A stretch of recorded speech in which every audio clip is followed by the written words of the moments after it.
Sukhavihari Jataka. The Bodhisattva was once an ascetic who had many followers studying with him in the Himalayas. One rainy season, when his group went to stay in the city, they resided in the royal park and were taken care of by the king. When the rains had ceased and it was time to return to the wilderness, the Bodhisattva, having grown quite old, bid his disciples farewell and remained behind to live out his final days in the city. One day, the eldest of the ascetics, who had been a king before pursuing a religious life, returned to the city to visit the Bodhisattva.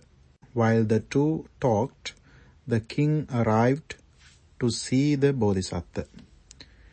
The other ascetic did not rise when the king entered. He just lay on his mat, uttering, "Oh happiness, oh happiness."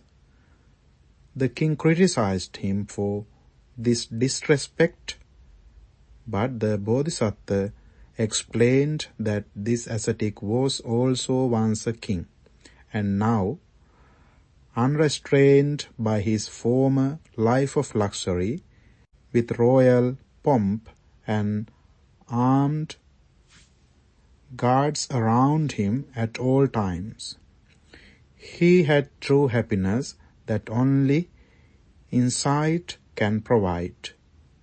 He was free from being a slave to lust. The king listened to the Bodhisattva's lesson and returned to his palace with new understanding. In the lifetime of the Buddha, the disciple who visited the Bodhisattva in the city was an earlier birth of one of the Buddha's disciples, who had been a king before ordaining.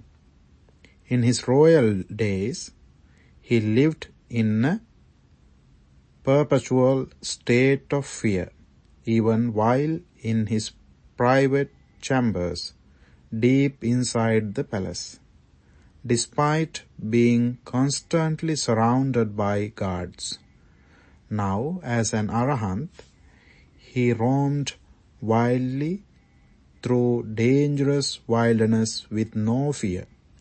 Thinking back to his past, he felt overwhelming joy and exclaimed, "Oh happiness, oh happiness."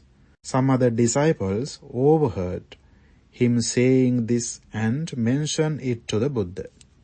The Buddha told them this story, so they knew that it was not the first time this disciple had been filled with happiness after adopting a religious life.